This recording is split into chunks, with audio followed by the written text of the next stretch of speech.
My name is Demi Dada, and today I'll be exploring theories of teaching and learning in sport.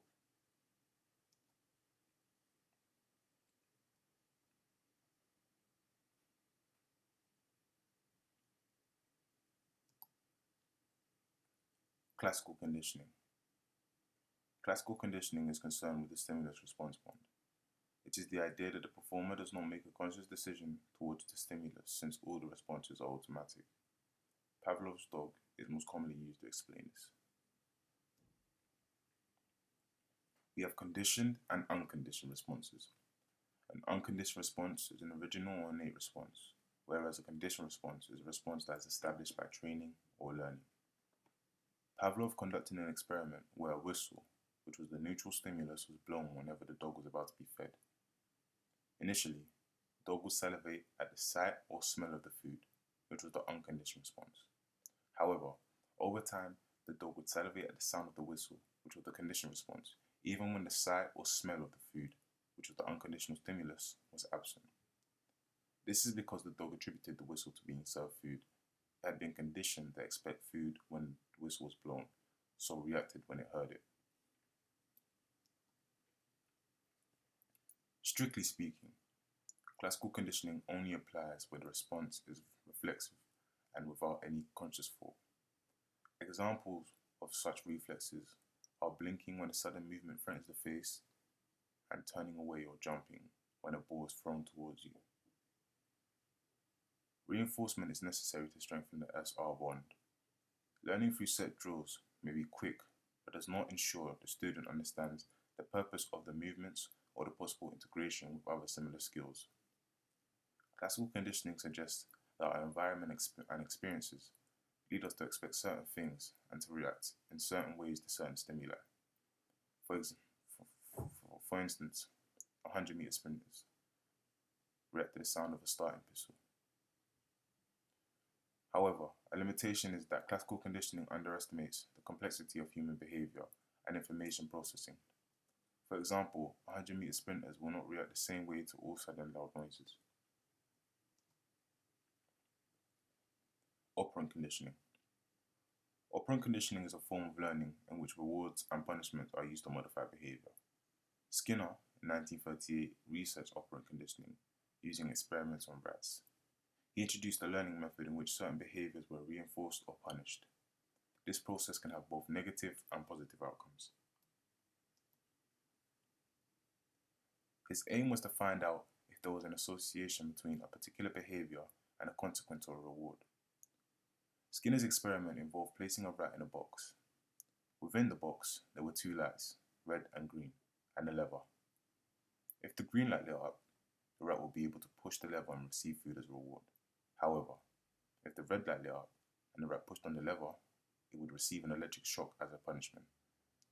A sporting example would be boxing out in basketball. A coach will continuously reinforce boxing out in basketball to enable the opportunity to get second chances from a high percentage area being the paint, or kick it out to reset and run a play. Coaches, particularly grassroots coaches, must continuously reinforce the idea of boxing out. This is because, if not reinforced, the players will become complacent and passive on rebounds, affecting overall performance.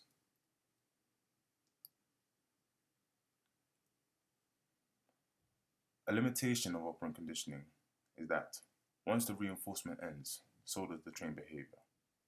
For example, if Skinner stopped punishing the rat for pushing the lever when the light was red, eventually the trained behavior will cease.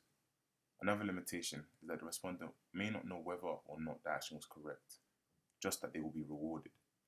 This means that the person with conditioned behavior will not have a purpose to what they are doing, and in a sporting environment, the behavior will become robotic and predictable.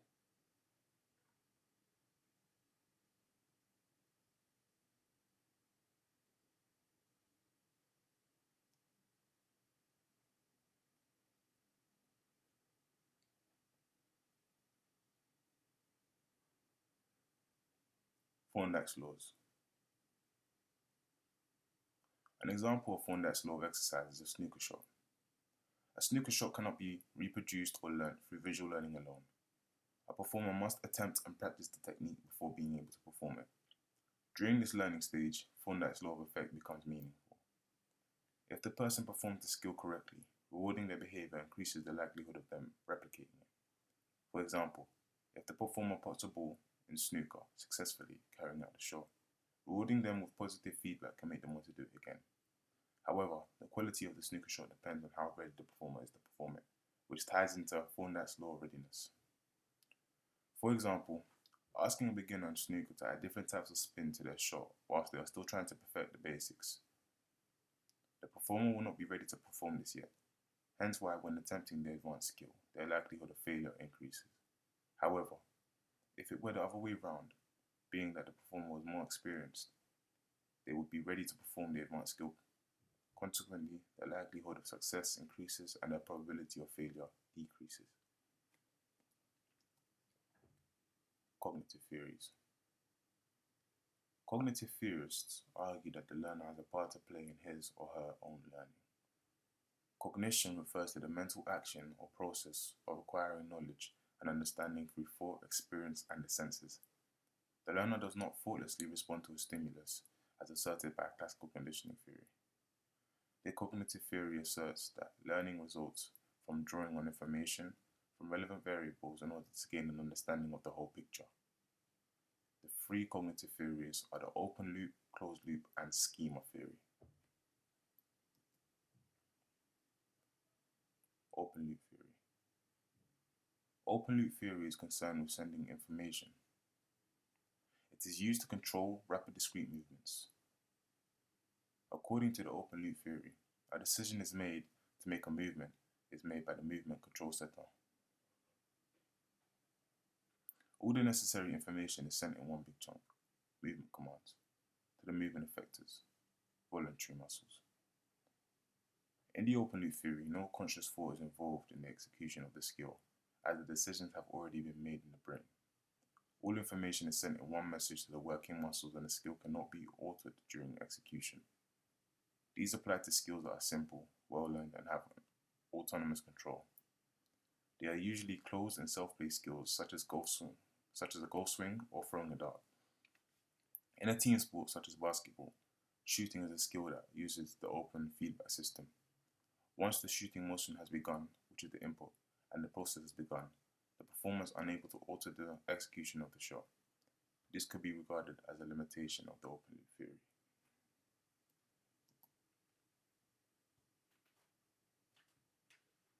According to Schmidt, the brain cannot store millions upon millions of separate motor programs. In addition, the brain cannot cope with new movements for which it does not have a motor program. Open loop theory explains how fast movements are achieved but cannot explain how slow positioning movements are performed, where it is apparent that the performer is able to change a movement halfway through a motor program. In this case, the movements probably involve the use of many mechanisms, including open and closed loop theories in tandem, not just one on its own. The closed loop theory. Closed loop theory is concerned with the importance of feedback.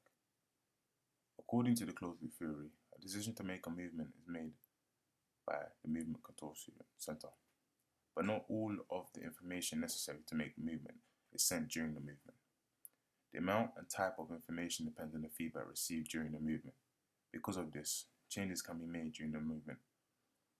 This information is sent to the muscles or effectors, bodies, glands, or organs to initiate movement. Feedback, as a comparator that compares two or more situations or predicaments, is available to the performer from the environment and their own analysis of their actions, and is vital to correcting or amending movement patterns. For instance, a footballer may make adjustments when dribbling a ball past the defender, depending on the actions and position of the defender.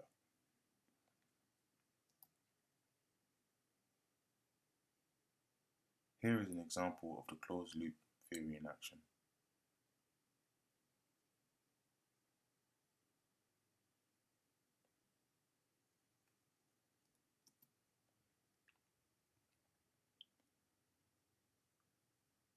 The closed loop theory cannot explain open loop movement. Another limitation is that it includes everyone assuming everyone thinks in the same way and doesn't consider other factors such as the different stimuli around an athlete during a performance. This could affect their processing stage, and this theory does not address that issue.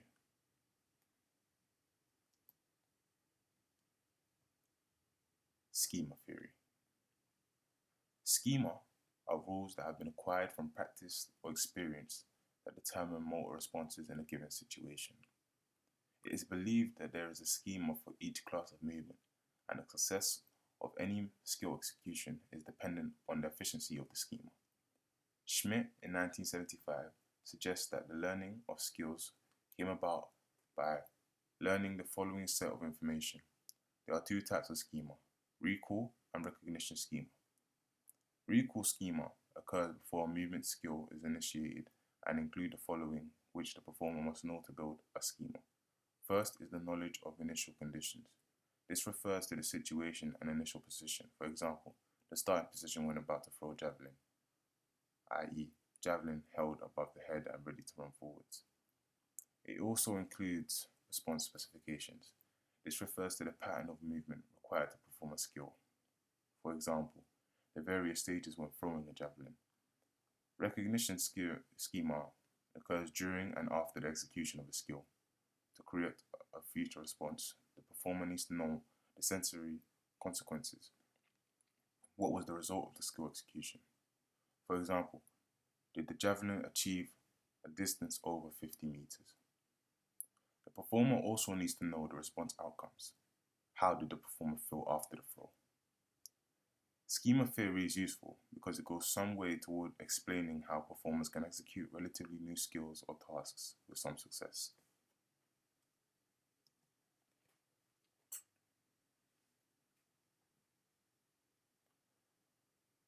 They claim that motor movements are generalized and do not account for individual differences when performing a skill. Another limitation is that it requires large amounts of varied practice to improve or strengthen schema. For instance, in basketball, jump shots and set shots should be practiced in all parts of the key in order to effectively develop schema. However, it does not apply to all situations. For example, no matter how much a person may practice shots in different areas and positions, their ability may put them at a disadvantage, meaning they may never be able to make shots in certain areas or positions despite their amount of practice. Extrinsic feedback is essential to correctly update schemas, as making errors and correcting those errors are essential to scene development.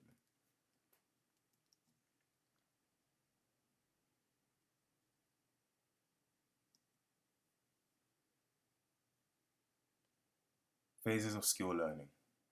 There are 3 stages of skill learning: cognitive, associative, and autonomous.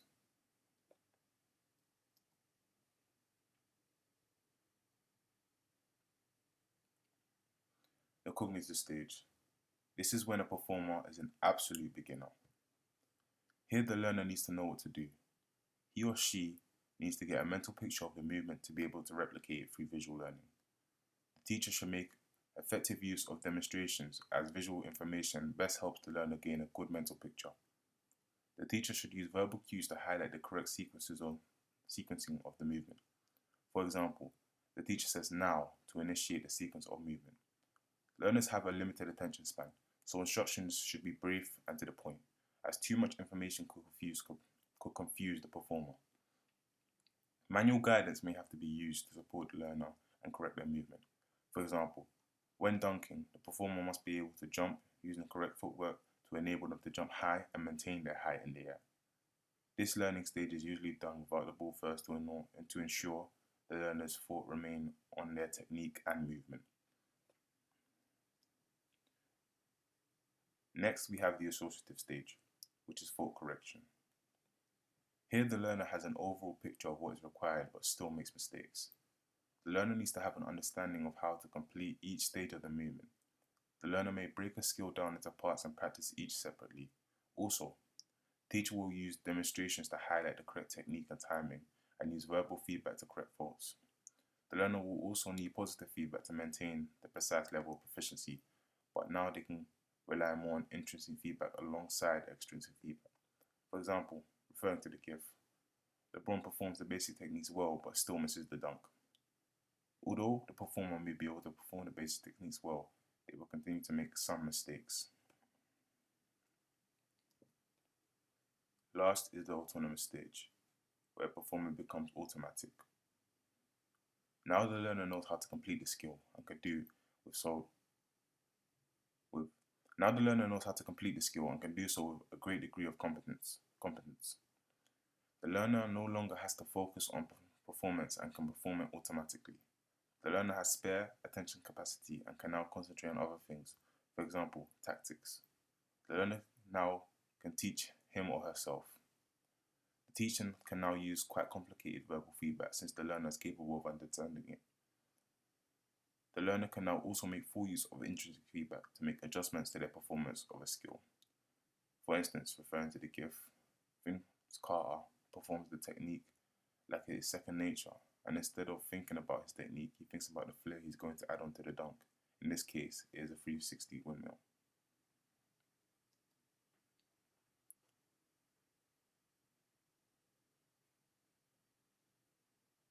Transfer of learning. Skills that have been learned and developed in one situation can be used in others. This is why we often find that some individuals excel at many sports. For example, Sonny Bill Williams switched from rugby to boxing. It has been argued that this is perhaps due to a natural ability, but it can also be explained by the transfer of learning. There are 4 types of transfer: positive, negative, zero, and bilateral.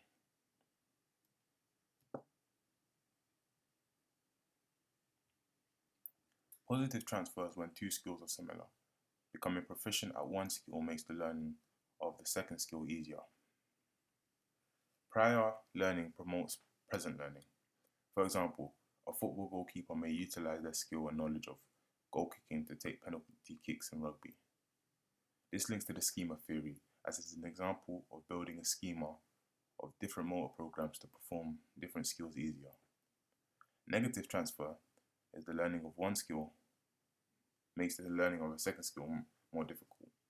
For example, a badminton player may find the use of the wrist shots not beneficial for tennis shots, which require fuller arm movements. However, these difficulties are usually temporary. This links to the behaviors theories, as to correct the difficulties, a coach would reinforce the correct technique or behavior of the athlete to get the desired result, which would be fuller arm movements rather than wrist shots. Zero transfer is when there are no transferable components between a previously learned skill and a new skill to be learned. For example, somersaults in trampolining and batting and kicking. Bilateral transfer is the notion of bilateral transfer states that learning can occur between limbs. For example, right arm and left arm. The cognition of thinking about performing a skill with one limb may impact the use of the other.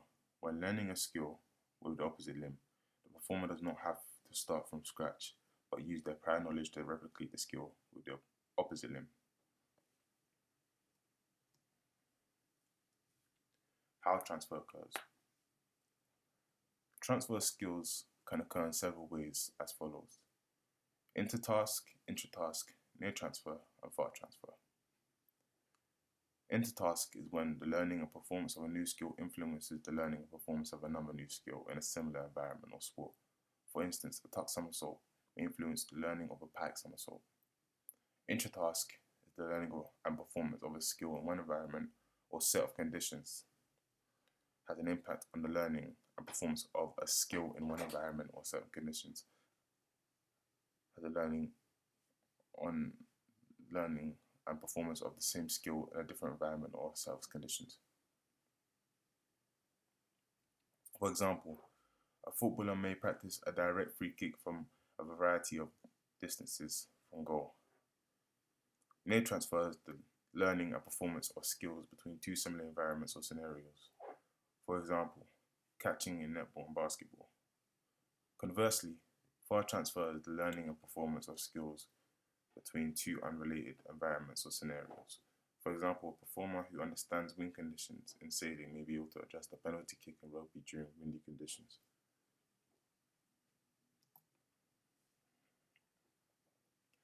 Transfer and generalization. Stimulus generalization is learning that is likely to have a similar response after the response has been conditioned. According to operant conditioning theory, a particular response is connected to a particular stimulus. For example, a badminton player always plays up an overhead clear if the opponent has played a high or deep shot to them. Stimulus generalization happens when the same response is triggered by anything resembling the original stimulus. For example, the badminton player playing an overhead clear to any shot that arrives above head high. Response generalization is the theory that suggests that once a response has been learned to a stimulus, a performer will react to the same stimulus by responding in a number of similar but different ways. For example, a cricket batter, having learned how to defend his or her stumps, will learn how to play a number of different shots to the same type of delivery. With stimulus generalization, a player's pattern becomes predictable, which means the opponent will be able to anticipate. Response generalization does not give precision of movement. At high levels of sport, it is important to be able to differentiate between stimuli and respond to each stimulus specifically. In our cricket example, the batter should play each delivery on its merit. This will require learning specific shots to play against specific deliveries, which could result in negative transfer. How we use transfer learning and teaching. In teaching, the aim is to increase positive transfer and reduce negative transfer. In order to do this, a teacher or coach must increase the similarity between the practice situation and the game. This allows the learner to draw in a game the things they learned in practice, and it has a direct impact on the decision making, allowing them to make better choices in different game situations. In teaching, you must also make sure the basics are fully learned. This is to ensure that before they learn more complex skills, they are well equipped and knowledgeable enough to transfer the basic skills into more detailed and complex ones. Also, when teaching, you have to increase the size and variability of the practice situation. This allows them to build their schema. It is also beneficial to make the performer aware transfer is possible and ensure the performer is aware of what is expected of them whilst teaching is in progress. Behaviorist versus cognitive theories. The big difference between behaviorist and cognitive learning perspectives is that behaviorism is more about explaining things through one's outward behavior or something that can be observed, whereas cognitivism is more based around cognitive processes like decision making and memory. Different people have different learning behaviors, so require different methods of teaching. For example, when trying to develop an autonomous athlete, you would favor cognitive teaching over behaviorist teaching, as say the athlete is more programmable. Cognitive teaching is more likely used for individual sports. For instance, cognitive teaching may be better suited for swimmers as their movements are linear and repetitive. Conversely, behaviorist teaching may be better suited to team sports such as handball. In this position, extrinsic feedback will be necessary to reinforce the desired behavior. For instance, if a player kept stepping into the crease before shooting, a coach may give negative feedback until the player consciously stops themselves from stepping into the crease before their shot. Then the coach will give the player positive feedback, insinuating that it was the desired behavior they wanted. The cognitive stage in the phases of skill learning relates to the behaviorist theories.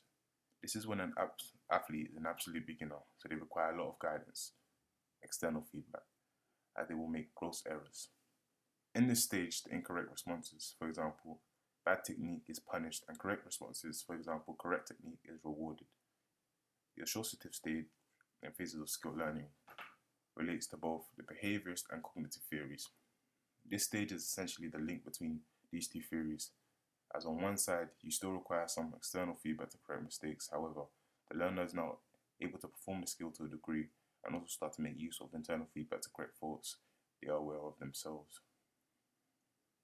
The autonomous stage is when the performer is now able to become automatic in the performance of a skill. This links to the cognitive theories, as in this stage, the performer is essentially able to perform the skill without thought and makes minimal mistakes. performer now relies on internal feedback to correct any faults in performance. To conclude, I believe that a combination of both makes for effective learning. For example, I don't believe that there should be a restriction on what method should be used. A sprinter is an example of when both may make the most expert. A sprinter is an example of when both may make for the most effective performance. The behaviorist side comes from the sprinter's habits, like moving their head whilst running or their running form. The cognitive side may refer to how they start and react to the starting pistol.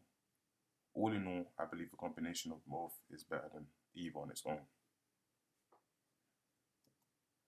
Thank you for listening to my presentation.